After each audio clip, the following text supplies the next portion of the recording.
welcome to this special episode of FLINT Talks. This month, the FLINT Talks team were given the opportunity to attend the Connecting Aotearoa Summit held in Hamilton.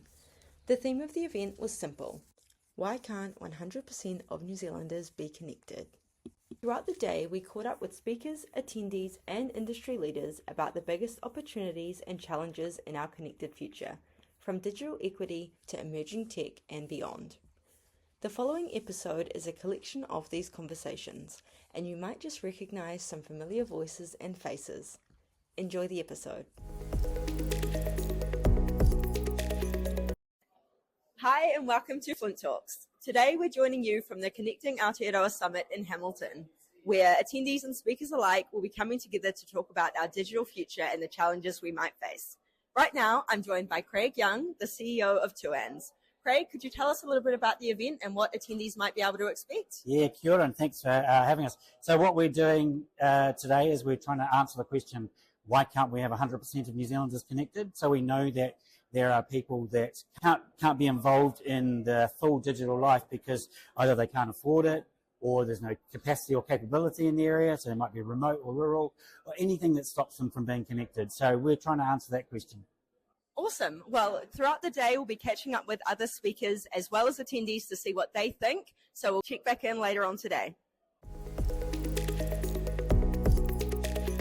Hi again, everyone. Right now, I'm joined by Simone from One New Zealand, who has just spoken on a panel that we've watched about their One New Zealand satellite service. So Simone, I'd love to hear a little bit more about it for our listeners. Awesome. Great. Thank you so much. Yeah, One New Zealand satellite is something we're incredibly excited about.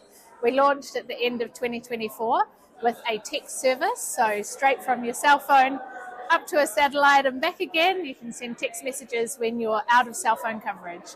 So we were actually the first telco in the world to launch a nationwide mobile satellite service powered by Starlink, and we now have over 30 compatible devices, and we're sending about 10,000 messages a day, and we've sent over 1 million messages since we launched. So adding new devices all the time, working hard to expand the service from just text to voice, MMS and data. Awesome. Well, thank you so much for giving us that little sneak peek, and we'll jump back into the next session that's about to start. Awesome. Hi again, I'm joined by Alex from WombatNET.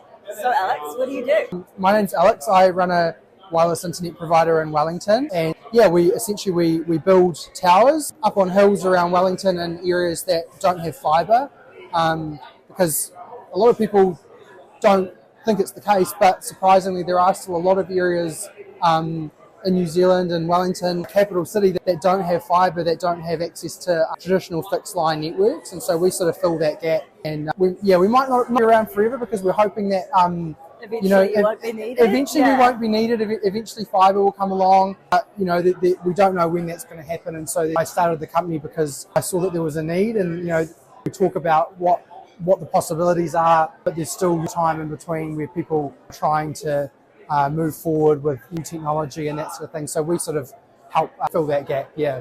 Awesome. Now that we've had a couple of sessions throughout the day, have you picked up any insights that you'd like to share with us? Yeah, I think in the last few years, it's really become evident how important digital equity is. And I think, Craig was talking about before that it started off with how can we get people connected, and now it's about, how can we make that connectivity equitable and make sure that people from all walks of life can access it, but also because of the fact that so many of our services that we use to do business and tax returns, anything you can think of is online. It's becoming more and more difficult for people who do have issues with accessing to really live life to their fullest extent. Especially for people who might be on the lower end of the socio-economic scale, there's still issues there, even if connectivity is available physically. It's about how do we make it socially accessible. That's sort of the big theme that I've seen today. So I think a big issue that I see for our industry, obviously I've prefaced this with the fact that, as I've said, the wireless service that we provide is a sort of a stopgap solution, but we're seeing more and more now that customer perceptions changed, and multinational low Earth orbit services like Starlink are becoming sort of the status quo. And obviously it's a bit difficult to speak about this in a, what's the word? Unbiased way, but because obviously, it impacts our business. But we see a lot of issues that aren't being addressed. Data sovereignty, equitable access in terms of pricing, and also national security. And so those are things that we need to start talking about, because it has really changed the internet landscape in New Zealand. We used to get people who were willing to fork out $10,000 or $20,000 for a rural repeater, but now they can just go to Noel Leeming and pick up a Starlink kit, which is great. But we need to not just take it for granted and make sure that we're continuing to invest in on the ground networks that we own and that we have control over and that are resilient when disaster strikes. Hi again. Right now I'm joined by Phee, one of the original founding members of FLINT, who has joined us today at the summit to learn all about connectivity and its challenges in New Zealand. So Phee, it's been a little while since we've last seen you. What have you been up to lately? I am working on rural projects and rural connectivity. I work for Chorus and I do service design. And you might wonder what that is. Yeah. And that is really thinking about what customers really want, what they think, what they feel, and how our business needs to operate to make that experience real. As you might know, Chorus has been building fibre throughout lots of urban parts of New Zealand, even some rural parts, but we're really thinking about the real outskirts of New Zealand, where fibre might not ever be possible. So I've been working on seeing, can we build fibre further, and those areas where we've got really old technologies, like maybe some radio technology, how can we get customers onto better, more reliable technologies? And that's what we're hearing from today, is hearing those wireless solutions that might help customers where old, really faulty networks like copper just isn't serving rural New Zealand anymore. Absolutely. So what you've mentioned there, some of the themes we've been hearing a lot so far with some of those really tiny connectivity providers in the regions. Have you been doing a lot of work with those, or kind of what insights have you heard today that really resonate with you? Yeah, look, so what we do is we definitely help customers understand what their options are. Lots of customers might think that it's just copper. That's what we've had for the last 50 years. That's what we'll have for the next 50 years going forward. But it's really about helping customers understand that there's other options, and it's not necessarily just Starlink, that there are definitely those regional providers as well. And we want to help customers get to those where obviously we know that we might not be able to get there. And so it is really a priority for us to know that customers are on the best network, even if it's not our own. And I think the thing that really gets me is, did you know that 40% of New Zealand's landmass still has no coverage at all? That is crazy. I am so shocked by that. Last year when I attended this, I said, my goal for today is just not to get emotional, because last year we heard about St. John's, what it's like for emergency services and rural versus urban, and how quickly you can respond to an emergency. And that's so crazy. And it happened today as well, that we still have parts of New Zealand that has black spots, and obviously, as I just said, there's 40% with no coverage. And so what happens if you get in a car accident where you have no mobile coverage? How do you get in contact with an emergency service? And so it was really awesome today to hear of One New Zealand satellite mobile service that you can text someone to go and get some help. And I think that's fantastic. And the more that we can get access out to rural New Zealand, the better.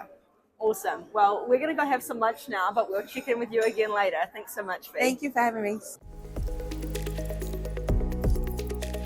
Hello again to our listeners. Right now I'm here with Adam from Hub. Adam, do you want to tell us a little bit about what you do? Yeah, sure. I am currently General Manager for Business and Market Development at Hub. Hub is an Endara-owned company. Endara is one of the three of the larger mobile network infrastructure providers in Australia. And so Hub is essentially a product design company. It's been around for about 22 years, started out of Sydney, Australia, and we started our life designing and manufacturing street furniture. So benches and bollards and shelters, light poles. And about 13 years ago, public Wi-Fi and a lot of IoT devices were being deployed in public places and spaces. We started to find that digital connectivity and those digital devices needed a a home in our public places, and so light poles became a popular place for them to sort of be integrated into. And so for the last 10 years, we've really been mastering the art of technology integration into, I suppose, what you'd call analog infrastructure like a light pole. So that led to us getting a really good foothold in the market for smart poles. And we pioneered some product design of light poles to enable small cell radios to be integrated into those products. And so Indara, which owns about 4,500 towers and monopoles and rooftop sites across the country, saw the opportunity in bringing in-house into Indara a capability of designing and manufacturing not only smart poles, as I've described, but our capability extends beyond that into sports tower lighting, which we've now adapted for macro connectivity, antennas and other equipment. So Hub's a group of, 1/3 industrial designers and product designers, the other third manufacturing and logistics, and my role is sort of more corporate. So we sort of try and keep an eye on the horizon and what's coming, which is a very challenging sort of task when it comes to technology and digital connectivity, as you'd know, so that we can make sure that we evolve our product design. And, this is very physical infrastructure and we want it to look good, we want it to function. And so there's a really nice, times challenging interface between digital connectivity and the need for infrastructure to be appropriate for our landscape, for our communities and for our public places that we enjoy and we love. Amazing. Just because you're talking so much about poles, Yeah. I'm not sure if you heard earlier today the guy that was talking about digging the fibre holes, and he said we're all about holes now, not poles. Poles and holes, yeah. How are you feeling about that? Do you think everything's moving underground, or is that not something you're seeing? Oh, no. So we need both, right? So the poles need the holes for the fibre backhaul. So every smart pole, every monopole needs power, needs fibre. So sometimes it comes across as a bit of a competition. We actually both need each other. So it's all good. It's all good. Awesome. And one last thing for our listeners, I'd love to hear a piece of insight you've gained from today, something you might have learned. Oh, look, there's a couple of observations. One, Australia and New Zealand have got very similar challenges, which is kind of refreshing because I was a little bit concerned that I didn't necessarily know what your key problem statements were in New Zealand, but they're very familiar to us in Australia as well. The rural aspect and the significant rural population in New Zealand clearly continues to experience challenges and sort of inequity. Again, another issue we have in Australia, but I feel that, I suppose, the smaller, more possibly collaborative nature of industry and government and the private sector in New Zealand is just really refreshing, really nice to see. There's a real respect for the landscape as well, and rural productivity and helping small business thrive. So that's really been elevated and highlighted for me today. I also find in New Zealand there's just in this part of the world, that there's certainly a focus on mini macros, which is quite interesting, sort of 15-metre poles with antennas. In Australia, we go for big monopoles, 20, 30, 35 metres. So I got to learn a bit more about how New Zealand's topography deals with such small sort of towers or antennas, I suppose. Potentially what we've learned today is not well, is the answer. Yeah. So I'm looking forward to digging into that. So look, up to learn, which is great. Hey everyone, right now I'm joined by Regan from RexConnect. Regan, can you tell us a little bit about what you do? Hey, we're a network operator and internet service provider based in the Bay of Plenty. We run rural fibre as well as use other local fibre companies for connecting customers. Yeah, and so I know we had a little chat earlier. Unfortunately, technical issues prevented that from being great for the podcast. But you mentioned a little bit about plastic manufacturing and ducting and things. Can you tell me a little bit about that? Yeah, sure. So very recently, as of April, we have started manufacturing our own microduct for fibre optic. That comes from Whangaroa, and we locally manufacture it. Cool. And so is that just something that you've seen as a gap in the market, or how's that come about? It's come about from a supplier / competition point of view. We've needed to set up this to ensure continuity of supply for ourselves and for also our partners that wish to procure duct. Awesome. And obviously there's been a lot of talk about different providers and different strategies for getting connectivity across Aotearoa today. What have you found has been a great insight from the day? For sure. Fibre is best. We need to get the fibre as far as we can, where it's effective and efficient, and that will provide economic benefit for the country and also social benefit for the people. Awesome. Thank you so much for coming back to join me. I'll let you go off and enjoy the rest of the day. Thank you. Hello again. Here I'm joined by Tunde, one of our fellow FLINT members. Tunde, what have you learned from today? It's actually been a beautiful day, and I would say it's a long day. But I think one of the key takeaways from today is the fact that is the acknowledgement of the digital divide that is going on in New Zealand, which I think is the first step to solving the problem. It's acknowledging the problem. So it's good to have all the key stakeholders from government and private companies acknowledging this problem and everyone keen on solving it. So that's like my key takeaway from today. Absolutely. And I just realized I skipped the question about what you do. So what do you do? Fine. So I'm Tunde. I'm the co-location service delivery manager at Connexa.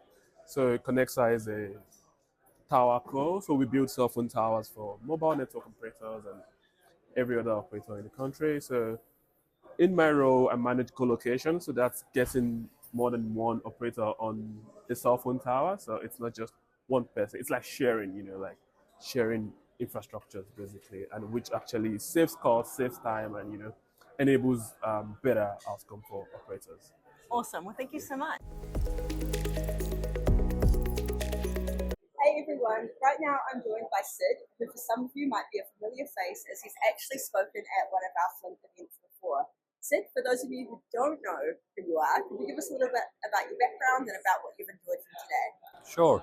So I'm Sid Kumar, and I'm currently the head of product at Network for Learning, and it's a crown company that provides internet and cybersecurity services to all schools, all state and state integrated schools in New Zealand. That's 2,500 schools. I'm also a board member for TUANZ, and that's why I'm here as well as a board member. And I also serve as a kaitiaki or a guardian for Recycle a Device. You may have heard Wick today, who's the board at DFA, which is the parent charity for RAD, Recycle a Device. So yes, so my background, technologist, love education and love being in the system. So what I mean by that is equity. For example, we're talking about digital equity a lot today, right? It's a symptomatic thing that we think about. There's a device issue, there's an access issue. I see as a systemic issue. It's a system that is designed in a way that causes this, and how do we actually change it? And none of this is going to be a quick win. All of this is going to take time. It's take years and years to get moving. This is my third event this time with Connectivity Symposium. It used to be called Rural Connectivity Symposium. And sometimes I wonder that what has changed. And then when you look back, yes, we do talk about the same things. We do talk about these issues, but things move. Yes, it is going to be slow, but we are heading in the right direction. That's what keeps us going, is what I would say. Awesome. Well, thank you so much for being here. Will we see you in Wellington next year, perhaps? Absolutely. I think I should be there, and that would be a great event. And being in Beehive, I think that's the place to be in. So, look forward to that. Awesome. Well, thank you so much. Thank you, Caitlin. Hi again. Right now I'm joined by Tristan, the board chair of TUANZ. So, how have you found today? Thanks, Caitlin. I found it really invigorating.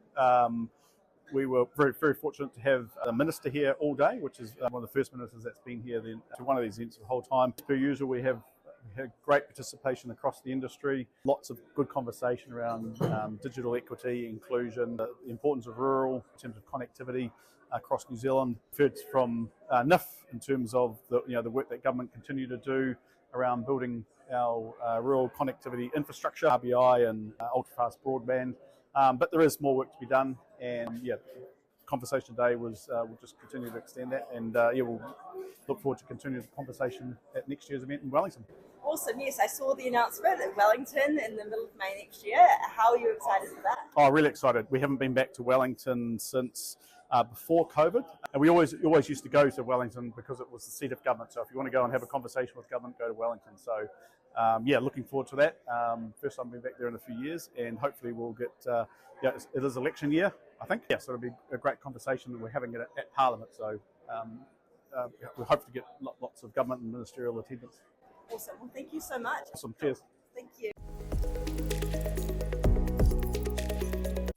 We hope you've enjoyed this special episode of FLINT Talks. The FLINT teams around the country are working hard to bring you some more events, so keep an eye on our LinkedIn page for when those will be in your city. If you have any questions about any of the topics we've discussed in this episode, please feel free to send them through and we'll put you in touch with the right people. If you're interested in being involved in an upcoming episode of the podcast, definitely reach out because we would love to have a chat. Thank you for listening, and we'll see you in next month's episode.